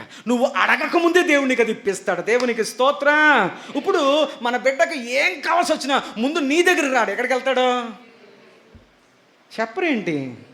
కొన్ని సందర్భాల్లో భక్తి భావనలో నడిపే అవకాశం ప్రభు ఇచ్చిన నీ అత్యధికమైన గారము వాళ్ళ నాశనం వైపు తీసుకెళ్తుంది.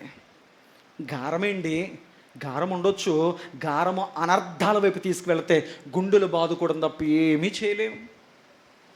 కాబట్టి బైబిల్ అంటుంది, ఒక వాక్యములు మనం చూడగలిగితే, ఆయన మనలను ఆదుకుంటాడు దక్షిణ హస్తముతో. దేవునికి స్తోత్రం. ఎన్ని విషయాలు చెప్పుకున్నాం? 3 విషయాలు. నెంబర్ 1, దేవుని దక్షిణ హస్తము హెచ్చిస్తుంది. నెంబర్ 2, దేవుని దక్షిణ హస్తము బలమైనదిగా మన పక్షాన కార్యాలు చేస్తుంది. నెంబర్ 3, దేవుని హస్తము మనలను అన్ని వేళలా అన్ని పరిస్థితుల్లో దేవుని హస్తము నిన్ను ఆదుకొనుగాక. నువ్వే పరిస్థితుల మధ్యనున్నా నిన్ను ఆదుకునేది కేవలం దేవుని హస్తమే. కాబట్టి దేవుని వైపే మన చేతులు చాపుదుముగాక. అందుకే దావీదు భక్తుడు అంటాడు, కలవరపడి కొండల వైపు నా కనులెత్తుదునా, ఎక్కడి నుండి నాకు సహాయము కలుగుతుంది? యెహోవా వలన మాత్రమే నాకు సహాయము కలుగును. గనుక దేవుని వైపు నీ చేతులు చాపినప్పుడు దేవుడు నిన్ను ఆదుకొనుగాక. ఆమేన్ చెప్పండి. పాస్టర్ గారు, దేవుడు డైరెక్ట్గా వచ్చి ఆదుకుంటాడా? దేవుడు ఆదుకోడు. ఎవరి ద్వారా నిన్ను ఆదుకోనేలా చేయాలో వాళ్ళను దేవుడు రేపి నడిపిస్తాడు. దేవునికి స్తోత్రం. వాళ్ళ మనసును ప్రభు ప్రేరేపిస్తాడు, వాళ్ళ మనసును రేపుతాడు. అసలు ఏ వ్యక్తి ద్వారా నీకు ఆ మేలు జరగాలో ఆ వ్యక్తిని దేవుడు మార్చి నీకు సహాయం అందించునుగాక. ఆమేన్. 3 విషయాలు అర్థమైనయా? దేవుని హస్తము కింద ఉంటే నువ్వు హెచ్చింపబడతావు. దేవుని హస్తము కింద ఉంటే నువ్వు బలమైన దైవ కార్యాలు పొందుకోగలుగుతావు. దేవుని హస్తము కింద ఉండగలిగితే దేవుడు నిన్ను ఆదుకొనుగాక. నాలుగో విషయాన్ని చెప్తాను. చూడండి, వాక్యంలోకి వెళదాం. యెషయా గ్రంథము 41వ అధ్యాయం 13వ వచనం. దేవుని దక్షిణ హస్తము కింద ఉంటే కలిగే కార్యాలు. నీ దేవుడునైనా యెహోవానగు నేను భయపడకుము, నేను నీకు సహాయము చేసేదనని చెప్పుచు నీ కుడి చేతిని పట్టుకొనుదును. దేవునికి స్తోత్రం.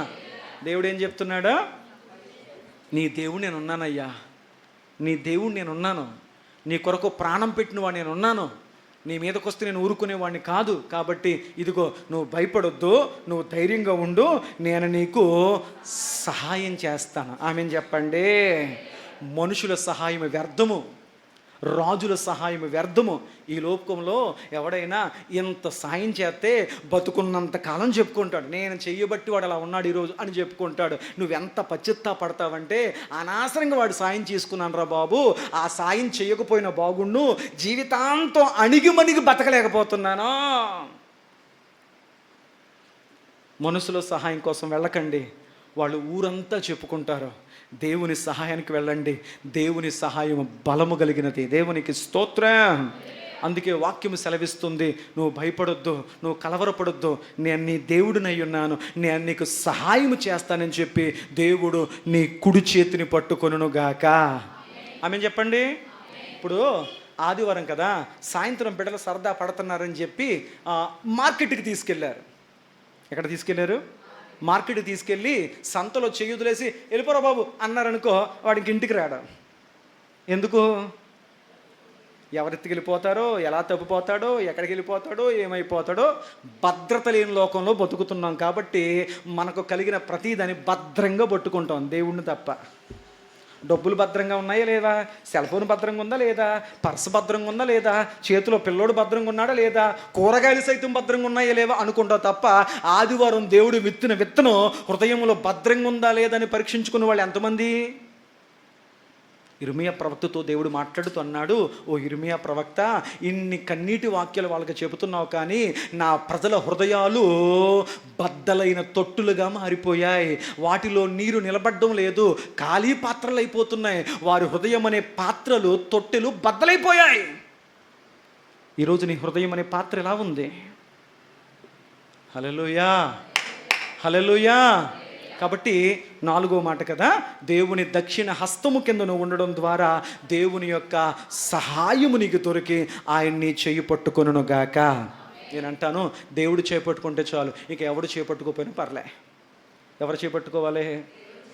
ప్రతి మత సంబంధమైన వివాహ కార్యక్రమాల్లో వివాహము చేసేటువంటి వ్యక్తులు ఇరువురు దంపతుల చేతులు పట్టి ఒక ప్రమాణం చేయిస్తాను నేను మ్యారేజ్ చేసేటప్పుడు. ఏంటంటే, ఇదిగో కష్టాల్లో కానీ, ఇరుకుల్లో కానీ, వ్యాధుల్లో కానీ, బాధల్లో కానీ, మరణము మనలను వేరు చేయు వారికి ఎన్నడూ కూడా ఇదిగో నీ చెయ్యొదలను అని ప్రమాణం చేస్తాం. కానీ ఎంతమంది ప్రమాణానికి కట్టుబడి ఉంటారో? రకరకాల కారణాల చేత ఏ ప్రమాణమైతే చేశారో, ఏ చెయ్యి అయితే పట్టుకున్నారో ఆ చెయ్యి వదిలించుకుని వెళ్ళిపోయేవారు కొంతమంది. కానీ దేవుడు అంటున్నాడు, నా కుమారుడా, భయపడకము, దిగులు పడకము, కలవరపడకము, గలిబిలి చెందకు, నేను నీ దేవుడినై ఉన్నాను. నువ్వు నా చేపట్టుకోవడం కాదు, నేను నీ చేపట్టుకుంటాను. దేవునికి స్తోత్రం. ఇక్కడ ఒక మాట అంటాను, నేను దేవుడు చేపట్టుకుంటాం ఏంటి, దేవుడు నా చేపట్టుకుంటాం, రెండింటికి తేడా ఉందా లేదా? మీరు చెప్తే ముందుకెళ్దాం. దేవుడు నా చేపట్టుకున్నా, నేను దేవుడు చేపట్టుకున్నా ఒకటేనా? ఒకటి కాదా? మీకు అర్థమయ్యేలా చెప్తాను. కొడుకు తండ్రి పట్టుకున్నా, తండ్రి కొడుకు పట్టుకున్నా, రెండు ఒకటా కాదా? మాట్లాడండి. కాదు. ఎందుకు కాదో చెప్తాను, వినండి. ఒక తండ్రి కొడుకులు ఒక అడవి మార్గం గుండా వెళ్తున్నారు. ప్రమాదకరమైన అడవి, కానీ తప్పనిసరిగా వెళ్ళాల్సి వచ్చింది. తండ్రి అన్నాడు, నా కుమారుడా, ఈ అరణ్యము చాలా ప్రమాదకరమైంది, నువ్వు జాగ్రత్తగా భద్రంగా ఎక్కడ ప్రమాదం బారిన పడకుండా వెళ్ళాలి అంటే ఇదిగో నా కుమారుడా, నేను నీ చేపట్టుకుంటాను రా బాబు అని చెప్పి తండ్రి కొడుకు గట్టిగా పట్టుకొని జాగ్రత్తగా నడిపిస్తూ వెళ్తున్నాడు. కొంత దూరం వెళ్ళిన తర్వాత కొడుకు అన్నాడంట, డాడీ ఇంతసేపు నా చేపట్టుకున్నావు కదా, ఇప్పుడు నేను నీ చేపట్టుకుంటాను అన్నాడంట. తండ్రి చెప్పాడు, కాదు, నువ్వు భద్రంగా రావాలంటే, నువ్వు క్షేమంగా ఇంటికి చేరాలంటే నేనే పట్టుకోవాలి నీ చెయ్య. లేదు లేదు లేదు, ఈసారి నుంచి నేను పట్టుకుంటాను నీ చెయ్య. గారం చేస్తున్నాడో బాబోయ్, బాధపడిపోతాడు నా కొడుకు అని చెప్పి తండ్రి బిడ్డ మాట కాదనలేక వాడు కన్నీళ్లకు కరిగిపోయి, సరేలే నాన్న పట్టుకో అని చెప్పి తండ్రి తన పిల్లలు ఇచ్చాడంట, పట్టుకో అని చెప్పి. రాక తండ్రి చెయ్యి ఇచ్చాడేమో, వాడు తండ్రి వెళ్ళి గట్టిగా పట్టుకున్నాడంట. నడుస్తూ ఉన్నారంట.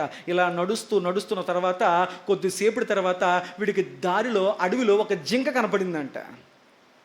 దాన్ని చూసే ఆనందంలో, దాన్ని చూసే సంతోషంలో ఏది వదిలేశాడు? తండ్రి వేలు వదిలేశాడు. తండ్రికి అప్పుడు దాకా గట్టిగా పట్టుకున్నాడేమో, వేలు తిమ్మిరెక్కిపోయి స్పర్శ తెలియక, బిడ్డ చెయ్యి వదిలేసిన విషయం తెలియక అతను నాతోనే ఉన్నాడులే అని చెప్పి ఇంటికి వెళ్ళిపోయాడంట. ఇంటికి వెళ్ళి కాలు కడుక్కుంటుంటే భార్య అందంట, పిల్లోడేడేంటి అందంట. చుట్టూ చూస్తే పిల్లోడు లేడు, గుండెలు అవిసిపోయాయి. పరిగెట్టుకుంటూ ఏ దారి గుండా వచ్చాడో ఆ దారి గుండా వెళుతుంటే అప్పటికే కొడుకు ఒక పులి నోట్లో గిలగలా కొట్టుకొని రక్తం కారుతూ చచ్చిపోయాడంట.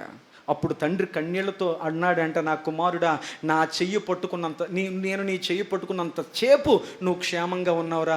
ఎప్పుడు నా చెయ్యి వదిలేసి నువ్వు నా చెయ్యి పట్టుకోవడం మొదలుపెట్టావో నువ్వు ఈ స్థితికి వచ్చేసావు. దేవుడు నీ చెయ్యి పట్టుకుంటే ఆయన నిన్ను గమ్యం దాకా తీసుకెళ్తాడు. లేదు, నువ్వే దేవుడు చేపట్టుకుంటే అవసరాలు తీరేదాకా దేవుడిని పట్టుకుంటావు, అవసరం తీరాక వదిలేస్తావు. లేరు అలాంటి వాళ్ళు మందిరంలో? చెప్పరేంటి? పెళ్ళయ్యేదాకా వస్తానండి, అప్పుడు దా చేపట్టుకుంటానండి, పెళ్ళయ్యాక వదిలేస్తాను. పిల్లలు పుట్టేదాకా వస్తానండి, పిల్లలు పుట్టాక మానేస్తాను. ఉద్యోగం అయ్యేదాకా పట్టుకుంటానండి, ఉద్యోగం అయ్యాక వదిలేస్తాను. అప్పులు తీరేదాకా పట్టుకుంటానండి, అప్పులు తీరాక వదిలేస్తాను. ఆరోగ్యం కుదురుపడేదాకా పట్టుకుంటానండి, ఆరోగ్యం కుదురుపడ్డాక. ఈరోజు నీ స్థితి ఏంటి? ప్రభు అన్నాడు, నువ్వు గమ్యము వరకు చేరాలంటే నువ్వు నా చేపట్టుకోవడం కాదమ్మా, నేను నీ కుడి చేయిని పట్టుకుందును గాక. అందుకు చెప్పాలి, నా చేయి పట్టుకో ప్రభువా, నా చేయి నువ్వు పట్టుకుంటే నేను దాటలేని ప్రతి అనుభవాన్ని నీ దక్షిణ హస్తము చేత నన్ను దాటించుదువుగాక. ఈ మాట చెప్పి ముందుకెళ్ళి ముగిస్తాను. జీవితంలో అన్ని మంచి అనుభవాలు ఎదురవ్వు. ఎప్పుడూ కూడా నవ్వుకునేవి, సంతోషం కలిగించేవి, హృదయాన్ని ఆనందముతో ఆహ్లాదంతో నింపే అనుభవాలు నీ జీవితంలో ఎదురవ్వో. ప్రతి వ్యక్తి జీవితంలో కొన్ని కష్టాలు ఎదురవుతాయి, కొన్ని గాయాలు ఎదురవుతాయి, కొన్ని వేదనలు ఎదురవుతాయి, కొన్ని విలువైన వ్యక్తులను జీవితంలో కోల్పోయినప్పుడు ఆ అనుభవాన్ని దాటి వెళ్ళడం కష్టమైపోద్ది. గుండెలు పగిలిపోయేంత వేదన కొన్ని అనుభవాలు దాటాల్సి వస్తుంది, కానీ తప్పనిసరిగా దాటాలి. నువ్వు దేవుడు చేపట్టుకుంటే ఈ కష్టాల్లో నువ్వేమవుతావు అంటే, నువ్వేం చేస్తావంటే ఆ బాధల ప్రభావానికి దేవుడిని వదిలేస్తావు. అది కాకుండా దేవుడే నీ చేపట్టుకుంటే ఆయన నిన్ను ఆదరిస్తూ, బలపరుస్తూ, ధైర్యపరుస్తూ, ఎవరు వదిలేసినా అందరూ ఏదో ఒక రోజులో వెళ్ళిపోవలసిన వాళ్ళే. నేనున్నాను కదా నీకు, తల్లి గర్భములో పిండం ఉన్నదిగా మొదలుకొని ఇదిగో ముదిమి వచ్చి వరకు నేను నిన్ను ఎత్తుకుంటాను, నా చెయ్యి వదలదు నిన్ను అని ధైర్యపరుస్తూ అన్ని అనుభవాలు దేవుడు దాటిస్తూ వెళ్తాడు. దేవునికి స్తోత్రం. దానికి ఉదాహరణ దావీదు భక్తుడి జీవితమే. ఎవరి జీవితం? ఎన్ని అనుభవాలు తెలుసా? కళ్ళ ముందు కొడుకులు చచ్చిపోవడం మొదలెట్టారు. సొంత కొడుకే సొంత కూతుర్ని చెడిపేశాడు. ఆ కొడుకు ఇంకొక కొడుకుని చంపేశాడు. జీవితంలో, కుటుంబంలో నెమ్మది లేదు, మనశ్శాంతి లేదు, ప్రశాంతత లేదు. అందరూ ఒక్కొక్కడిగా టప నేరిపోయారు. చివరికి సొలొమోను ఒక్కడే నిలబడ్డాడు. ఎన్ని మరణాలు చూసేశాడో, ఎన్ని దెబ్బలు చూసేశాడో. సొంత కొడుకే ఆస్తి కోసం కత్తిపట్టి వెంటాడుతుంటే సొంత కొడుకు చేతిలో చచ్చిపోవడం, పిత్రహత్య నా కొడుకు చేతిలో జరగకూడదని చెప్పి చెప్పులు లేకుండా పరిగెట్టాడంట అరణ్యంలోకి. ఇవన్నీ దాటిన ప్రతిసారి కూడా దావీదుకు తెలుసు, దేవా ఇవన్నీ ఎలా దాటునో తెలుసా, నువ్వు నా చేపట్టుకున్నావు కాబట్టే. దేవునికి స్తోత్రం. కానీ దావీదే దేవుడు చేపట్టుకుని ఉంటే ఎప్పుడో వదిలేదుడు. నిండు వృద్ధాప్యంలో మంచం మీద పడుకొని కొడుకు అయినటువంటి సొలొమోను చేపట్టుకొని, నా కుమారుడా సొలొమోనా ధైర్యంగా ఉండు, బాధపడకు, నేను చనిపోయానని చెప్పి ఏడవద్దు, ఎల్లకాలం ఎవరు నీతో ఉండరు అని చెప్పి అంటున్నాడు. మనుషులందరూ పోవు మార్గములో నేను వెళుతున్నాను, కానీ దేవుడు చేయి మాత్రం వదలొద్దే అని చెప్పాడు. దేవునికి స్తోత్రం. నువ్వు బిడ్డలకు నువ్వేం చెప్పాలి? నానా ఇంకో అక్కడ ఉన్న పొలం జాగ్రత్తరా బాబు, ఆ ఇల్లు జాగ్రత్తరా బాబు, లోపల కోడి పిల్లలు జాగ్రత్తరా బాబు, ఇవి చెప్పొద్దు. నానా మందిరానికి మానొద్దు, దేవుని సన్నిధిని మానొద్దు, దేవుని హెచ్చరికను మానొద్దు, దైవజనుడి నుంచి నడిపిస్తున్న ఆ నడిపింపును మానొద్దు. కొన్ని వాక్యాలు తగులుతాయి, అవి నీ మేలుకే, నువ్వు దిద్దుకోవడానికే, నువ్వు సరి చేసుకోవడానికే. కోపాన్ని తెచ్చుకోవద్దు నాన్న, దిద్దుకో. ఎందుకంటే తండ్రి తన శిక్షను ప్రేమించిన కుమారుడు మీదే చూపిస్తాడు, వాడు బాగుపడాలని. తండ్రి శిక్షకు లోబడిన కుమారుడు బాగుపడతాడు, వ్యతిరేకించినోడు గాలిగిపోతాడు. దేవునికి స్తోత్రం. హల్లెలూయా. దేవుని హస్తము కింద నువ్వు ఉండగలిగితే దేవుడు నీకు సహాయము చేసి నీ చేయి పట్టుకొనుగాక. తర్వాత చూద్దాం మొదటి దినవృత్తాంతంలో 4వ విషయం. దేవుడు చేయి పట్టుకుంటే, దేవుని దక్షిణ హస్తం మనకు తోడుంటే కలిగే 5 విషయాలు 4వ విషయం మీకు చెప్తున్నాను. మొదటి దినవృత్తాంతాల గ్రంథం 4వ అధ్యాయం 10వ వచనం. ఈ అబ్బేజు ఇశ్రాయేలీల దేవుని గూర్చి మొరపెట్టి, నీవు నన్ను నిశ్చయముగా ఆశీర్వదించి నా సరిహద్దులను విశాలపరిచి నీ చెయ్యి నాకు తోడుగా ఉండదయచేసి నాకు కీడు రాకుండా దానిలో నుండి నన్ను తప్పించి అని ప్రార్థించెను. చాలు, దేవునికి స్తోత్రం చెప్దాం. ఇతడు పేరు యబ్బేజు. ఏ పేరు చెప్పండి? యబ్బేజు. యబ్బేజు అనే పేరుకు అర్థము వేదన, దుఃఖము అని అర్థం. ప్రతి తల్లి తన బిడ్డలకు ఎలాంటి పేర్లు పెట్టాలని కోరుకుంటేవారు? ఇంతకుముందు మంచి పేర్లు పెట్టాలి, హీరోల పేర్లు పెట్టాలి అని కొంతమంది, లేదు మంచి గొప్ప వ్యక్తుల పేర్లు పెట్టాలి అని మరి కొంతమంది. ఈ రోజు తల్లి అనుకుంటున్నారు, పాస్టర్ గారండి ఎవరికి తిరగని పేరు పెట్టండి మా ఓడికి అంటుంది ఆవిడ. ఆ పేరు ఎవరికి తిరగకూడదంట. తిరగదు కాబట్టే అసలు పేరు ఒకటి, ముద్దు పేరు ఒకటి, తిరగని పేర్లు. కానీ తల్లి అంట తన చివరి బిడ్డకు ఒక మొత్తంగా చెప్పండి, ఒక తల్లికి ఏ బిడ్డ అంటే ప్రేమ ఎక్కువ? ఇక్కడ మీ పిల్లలు ఉంటే చెప్పకండి, కానీ నాకు తెలుసు, మీకు తెలుసు. ముందు పెద్దోడు పుడతాడో ప్రేమ అంతా వాడి మీదే ఉంటుంది, తర్వాత రెండోడు పుడతాడో ఇక్కడి నుంచి ఏంటో ఆటోమేటిక్గా తెలియకుండా షిఫ్ట్ అవుతూ ఉంటుంది, తర్వాత ఇంకోటి పుడతాడు మనకు ఓపుకుంటే, అప్పుడు రెండోడి మీద నుంచి చివరోడు దగ్గరికి వచ్చి ఆగిపోద్ది ప్రేమ. దేవునికి స్తోత్రం.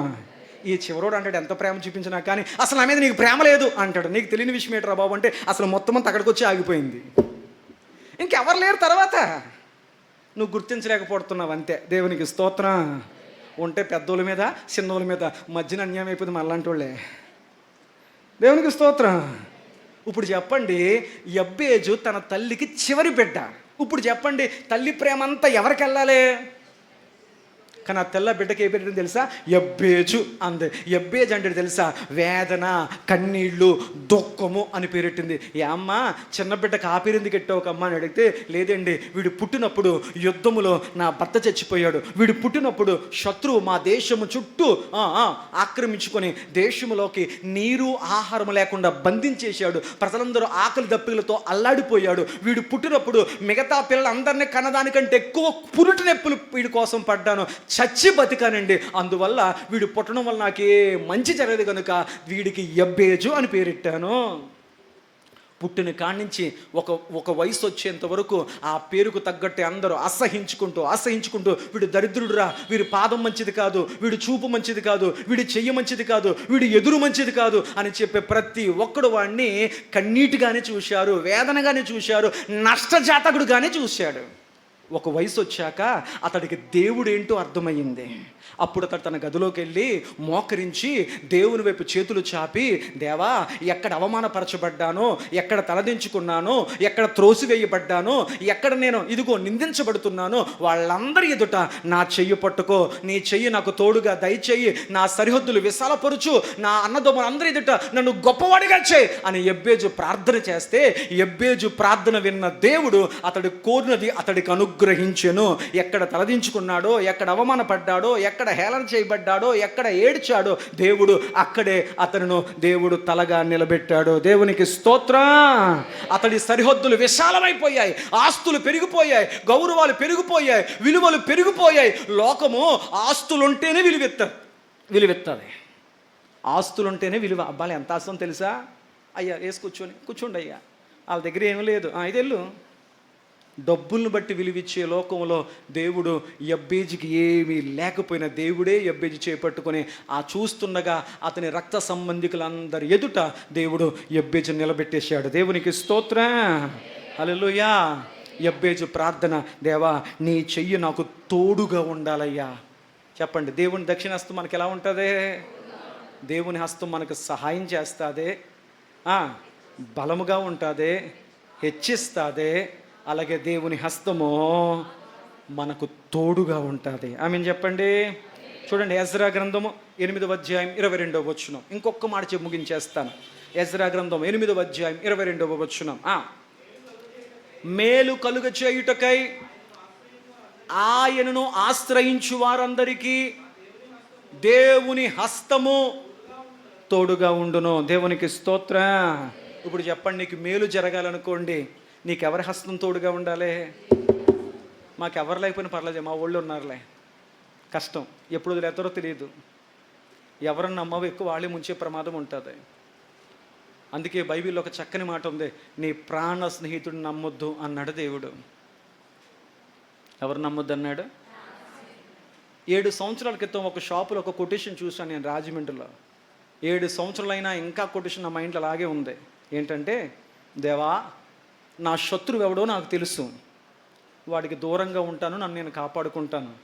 నాకు మిత్రుడుగా ఉండి ఎప్పుడూ నా భుజం మీద చేయేస్తాడు చూసావా, వాడి దగ్గర నుంచి మాత్రం నువ్వే కాపాడయ్యా అన్నాడు. దేవునికి స్తోత్రం. శత్రువు నుంచి కాపాడుకుంటాడంట. వీడు నా శత్రువు, వీడికి దూరంగా ఉండాలి, వీడు నాకు ఎప్పుడు దెబ్బేస్తాడో కాబట్టి దూరంగా ఉందాం. కానీ ఎప్పుడు నా భుజం మీద చెయ్యేసి ఎప్పుడు నాకు గోతులు తీస్తాడో తెలియదు కాబట్టి నా శత్రువు నుంచి నేను కాపాడుకుంటాను, కానీ నా మిత్రుడి దగ్గర నుంచి మాత్రం నువ్వే కాపాడు ప్రభువా అన్నాడు. దేవునికి స్తోత్రం. సంగమా జాగ్రత్త, నీ నిజమైన స్నేహితుడు యేసయ్య ఒక్కడే. ఎందుకంటే ఆయన నీ కొరకు ప్రాణం పెట్టాడు, ప్రాణం పెట్టేందుకు నిన్ను ప్రేమించాడు. ఆమేన్ చెప్పండి. హల్లెలూయా. కాబట్టి బైబిల్ అంటున్న మాట, దేవుని సహాయము కోరుకున్న వారికి ఆయన హస్తము తోడుగా ఉండును గాక. ఎన్ని విషయాలు నేర్చుకున్నాం? 4. నెంబర్ 1, దేవుని హస్తం కింద ఉంటూ నువ్వు హెచ్చింపబడతావు, దాన్ని ఎవ్వరు ఆపలేరు. నెంబర్ 2, దేవుని హస్తము నీ కొరకు బలమైన కార్యాలు చేస్తుంది. నెంబర్ 3, దేవుని దక్షిణ హస్తము నీకు తోడుంటే అది ఆయన నిన్ను ఆదుకుంటాడు. నెంబర్ 4, దేవుని హస్తము నీకు తోడుగా ఉంటే సహాయము చేయబడతావు. నెంబర్ 5, నేను చెప్పలేదు ఇంకేమి. 5 ఇప్పుడు విందాం. దేవుని హస్తము నీకు తోడుంటే నీకు కలిగేది ఏంటో చూద్దాం. నిర్గమాకాండం 33వ అధ్యాయం సహాయం చేయును, తోడుకును, రెండు కలిపి ముందుకు వెళుతున్నాం. నిర్గమాకాండం 33వ అధ్యాయం 20 నుంచి 23 వచనాలు. మరియు ఆయన, నీవు నా ముఖమును చూడజాలవు, ఏ నరుడును నన్ను చూచి బ్రతకడనెను.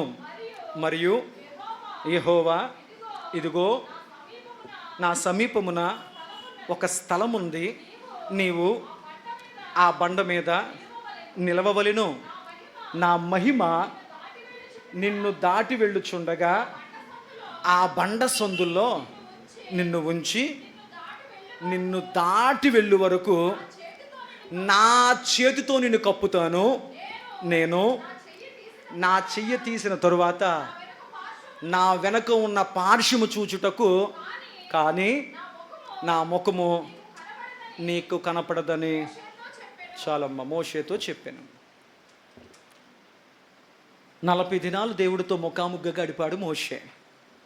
కొండ దిగిపోయే టైంలో, ప్రజల దగ్గరికి వెళ్ళి దేవుని మాటలు చెప్పే టైంలో మోషే దేవుణ్ణి అడిగిన చివరి మాట, ప్రభువా 40 రోజుల దగ్గర గడిపాను కదా, కిందకి వెళ్ళగానే ఇశ్రాయేలు సర్వ జనాంగము నన్ను అడిగే మొదటి ప్రశ్న ఏంటో తెలుసా? మోషే, 40 రోజులు దేవుడితో ముఖాముగ్గా గడిపావు కదా, దేవుడు చెప్పినవన్నీ జాగ్రత్తగా నోట్ చేసుకున్నావు కదా, మాకు చెప్పడానికి 40 రోజులు దేవుడితో గడిపావు కదా, మాది ఒకే ఒక ఆశ, దేవుడు ఎలాగున్నాడు ఒకసారి చెప్పు మాకు. దేవుడు రూపం ఎలాగుంది, ఆయన ముక్కు ఎలాగుంది, ఆయన చెవులు ఎలాగున్నాయి, ఆయన కొళ్ళు ఎలాగుంది, ఆయన రూపం ఎలాగుందో మాకు చెప్పు అని కిందకెళ్ళాక అడుగుతారు. ప్రభువా నేను చూడలేదంటే, ఊరుకోవయ్యా 40 రోజులు ముఖం చూడలేకపోయావేంటి, నేను వెళ్ళినా బాగును అంటారు. అలా పెళ్లి చూపులకు వెళ్ళినప్పుడు ఒరే బాబు ఒక్కసారి చూపిస్తారు, మళ్ళీ మళ్ళీ చూపించరు, అన్ని జాగ్రత్తగా చూసుకో అని చెప్తారు. వెళ్ళి చూసి సగం దూరం వచ్చి మళ్ళీ చూస్తాను అన్నారు అనుకో, కుదరదు కదా. మోషే అన్నాడు, ప్రభువా ఒక్కసారి నీ ముఖం చూపించిన. ఆయన కిందకి వెళ్ళిన తర్వాత మోషే దేవుడు ఏం చెప్పాడు అనరో, దేవుడు ఎలా ఉన్నాడో అని అడుగుతారు. ప్రజలకు దేవుడు ఏం చెప్పాడో కాదు, దేవుడు ఏమిస్తాడో కావాలి. నీవు ఎలా ఉన్నావు అని అడుగుతారు. ప్రభువా నీ ముఖం ఎలాగుంది, నీ రూపం ఎలా అడుగుతుంది, అప్పుడు నేను చూడలేదంటే వాళ్ళని ఊరుకోరు కనుక ఒక్కసారి ముఖం చూపించవా అని అడిగితే దేవుడు అన్నాడు, మోషే మోషే మోషే చాలా పెద్ద కోరేవయ్యా, ఇంతవరకు ఏ మనుషుడు నన్ను చూచి బ్రతకలేదు. దేవుడు మాట నిజమా అబద్ధమా? నిజమా అబద్ధమా? అయితే ఆదాము వాళ్ళు చూసారా చూడలేదా? ఉందా బైబిల్లో చూశారని? మరి అదేంటి ముఖానికి స్వరానికి చేతికి తేడా తెలియపోతే ఎలాగా? ప్రతి సాయంత్రం సంజీవాల్లో వారు దేవునితో ముచ్చటించారు, సహవాసం చేశారు. దేవునికి స్తోత్రం, హల్లెలూయా. ఈరోజు నువ్వు దేవునితో సహవాసం చేస్తున్నావు. దేని ద్వారా? దేవుడు మాట్లాడుతున్నాడో నువ్వు వింటున్నావు, నువ్వు మాట్లాడుతున్నావు, దేవుడు వింటున్నాడు. రూపమైతే వాక్యము ద్వారా మనకు కనపడుతుంది. దేవునికి స్తోత్రం. దేవుడు మనిషికి కనపడడానికి ఆ వాక్యమే దేహాన్ని ధరించుకొచ్చింది. దేహము దేవుడు కాదు, మనిషికి కనపడడానికి దేవుడే మానవ రూపము ధరించుకొచ్చాడు. ఆ రూపము దేవుడు కాదు. దేవునికి స్తోత్రం, హల్లెలూయా. కరుణామయుడు అనుకుంటా, కరుణామయుడు దయామయుడు సినిమా తీసినప్పుడు ఆయనకి జనాలు నీరాజనాలు అర్పించేసి ఆయన్నే దేవుడిగా కొలిచేశాడు. అర్థమైందా లేదా? సినిమా తీసి బోల్డ్ అంత చక్కగా అన్ని చక్కబడిన తర్వాత నెక్స్ట్ సాయిబాబు సినిమా తీశాడు. తెలిసి ఎవరు? మనిషి దేవుడు కాదు, మనిషి కేవలం రూపాన్నే చూపిస్తాడు. దేవుడు ఆత్మ గనుక ఆయన ఆరాధించేవారు ఆత్మతో సత్యముతో ఆరాధించాలి. ఆ ఆత్మే వాక్యము కానీ కళ్ళ ముందు ఉంది, ఆత్మే ఆ వాక్య ప్రేరణ నీలో కలిగిస్తుంది. దేవునికి స్తోత్రం చెప్పండి. ఇప్పుడు మోషే ప్రశ్న ఏంటంటే, ప్రభువా నేను కిందకెళ్ళగా నీ రూపం ఎలాగుందో అడుగుతారు కనుక ఒక్కసారి నీ రూపం చెప్పు ప్రభువా, నేను కిందకెళ్ళి వాళ్ళకి వివరిస్తాను నువ్వు ఎలాగున్నావు అని అడిగితే దేవుడు అన్నాడు, లేదు మోషే, ఏ నరుడు నా రూపము చూసి బ్రతకలేడు. కొంతమంది వచ్చి రాత్రి దేవుడు కనపడ్డాడండి అన్నాను, సరిగ్గా కళ్ళు నలుపుకొని చూడాల్సి వచ్చింది. దేవుడు కాదు తెలిసిపోతున్నాను. దేవుడు ఎవరు నన్ను చూడలేదని చెబితే కొంతమంది దేవుడు కనపడ్డాడని రాత్రి అంటారు. దెయ్యం కనపడిందని చెప్పు, నమ్ముతాను. ఏది కనపడిందని చెప్పొద్దు. దేవుడు నీకు కనపడితే వాక్యములోనే కనపడాలి. ఆమెను చెప్పండి. హల్లెలూయా. ఎక్కడ కనపడాలి? ఆ వాక్యమే శరీరధారిగా నీ యొద్దకు వచ్చింది. ఆ శరీరము మహిమ దేహము ధరించుకొని తండ్రి సన్నిధికి వెళ్ళిపోయింది. మిగిలింది మాత్రం కేవలం వాక్యమే. ఆ వాక్యములోనే ఆయన ప్రత్యక్షతను పొందుకొందువుగాక. ఆమె చెప్పండి. మంచిది అమ్మా. కాబట్టి మోషేతో దేవుడు అన్నాడు, ముగించేస్తున్నాను, మోషే నా ముఖం చూడలేవు, కానీ నిన్ను నిరుత్సాహపరిచి పంపడం నాకు ఇష్టం లేదు. ఇదిగో నా దగ్గర ఒక చోటు ఉందయ్యా. దేవునికి ఒక చోటు ఉంది. ఆ చోటే దేవుని మందిరం. నా దగ్గర ఒక చోటు ఉంది. ఆ చోటులో నిలబడు. ఏ చోటు అంట? దేవుని దగ్గర ఒక చోటు ఉందంట. అక్కడ బైబిల్ మనం చదువుకున్నప్పుడు నా దగ్గర ఒక స్థలం ఉంది, ఆ స్థలములో నిలబడు. ఆ స్థలం పేరే దేవుని మందిరం ఆత్మీయంగా. అప్పుడు అన్నాడు, ఆ స్థలము బండ మీద ఉంది. ఎక్కడుందంట? బండ మీద ఉంది. ఆ బండ సందుల్లో నువ్వు వెళ్ళు. ఆ బండ సందులే దేవుని వాక్యం. దేవుని వాక్యం అనే బండ. అందుకే అంటాడు, బండ సందులలో ఎగురు నా పావురమా అంటాడు పరమగీతాలు. బండ సందులు అనగా దేవుని వాక్యము. ఆ బండ సందుల్లోకి నువ్వు వెళ్ళు. అప్పుడు నేను ఏం చేస్తానంటే నా చేతితో నిన్ను కప్పుతాను. దేవునికి స్తోత్రం. చేతితో కప్పుతాను, కానీ నా ముఖం చూడలేవు మోషే. నా ముఖం చూస్తే నువ్వు కిందకెళ్ళవు. నువ్వు కిందకెళ్ళకపోతే వాళ్ళకి నా విషయాలు చెప్పేవాడు ఉండడు. నువ్వు బతకాలి, కాబట్టి నా ముఖం మాత్రం చూపించును అని చెప్పి నేను నా చేతితో నిన్ను కప్పుతాను. నేను వెళ్ళిన తర్వాత నా వెనక పార్శ్వం అనగా కనపడుతుంది. అదే చెప్పి వెళ్ళి అన్నాడు. మోషేకి అది కూడా సరిగ్గా కనపడలేదు. ఒక తేజస్సు, ఒక వెలుగు మాత్రమే కనపడింది అంతే. ఆయన వెలుగై ఉండెను. ఆయన వెలుగై ఉండెను. అయిపోయింది. మోషే కిందకు వచ్చాడు. కిందకు వస్తుండగా సరిగ్గా చూడలేదు ప్రభువా, కనీసం వీపు కూడా సరిగ్గా కనపడలేదు నాయన. కిందకు వస్తే వీళ్ళ సనగడం కొనగడం అవసరమైతే మీదకు వచ్చేయడం తప్ప వీళ్ళకి ఇంకోటి తెలియదు నాయన, ఏమంటారో ఏంటో అని కిందకు వస్తుంటే వాళ్ళు అన్నారు, మోషే నీ ముఖం ప్రకాశిస్తుంది, నీ ముఖం వెలిగిపోతుంది, నీ ముఖం చూడలేకపోతున్నాం, మా కళ్ళు తట్టుకోవట్లేదు, నీ ముఖం మీద ముసుగేసుకొని రా కిందకే అన్నారు. దేవునికి స్తోత్రం. మోషే తన ముఖం మీద ముసుగు కప్పుకొని కిందకు వచ్చాడు. దేవునికి స్తోత్రం. ఒకవేళ దేవుడు ఎలా ఉన్నాడు అంటే, ఎవరు అబ్బాయి మీరు నా ముఖం చూస్తాకే కంగారు పడిపోయారు, మరి దేవుడు ముఖం చూస్తే నేనేమైపోతానని చెప్పి అవకాశం దొరికింది. దేవునికి స్తోత్రం. కాబట్టి దేవుని వాక్యములు ఆయన రూపాన్ని చూడగలిగితే నీ ముఖము కాదు, నీ భవిష్యత్తు, నీ జీవితం వెలిగించబడునుగాక. అందుకన్నాడు, లెమ్ము తేజరిల్లుము, యెహోవా మహిమ నీ మీద ఉదయిస్తుంది. వాక్య రూపములో ఉదయిస్తుంది. ఆ వాక్యం వినే టైంలో పడుకుంటా వెంట లేకో. నువ్వు లేపొద్దు పాస్టర్, లేపితే కుదరదు, అయితే నువ్వు అలాగే పడుకో. లేపమని దేవుడే చెప్పాడు. లెమ్ము తేజరిల్లుము, దేవుని వాక్యం అనే మహిమ నీ మీదకి వస్తుంటే ఎందుకు పడుకుంటావు? ఎందుకు వచ్చావు మందిరానికి? దైవజనుని దేవుడు లేపమన్నాడు కాబట్టి లేపుతున్నాను. దేవునికి స్తోత్రం. హల్లెలూయా. కాబట్టి దేవుని దక్షిణ హస్తము ఏం చేసిందయ్యా అంటే, 5వది ఆ వ్యక్తిని దాచింది, ఆ వ్యక్తిని కప్పింది. దేవునికి స్తోత్రం.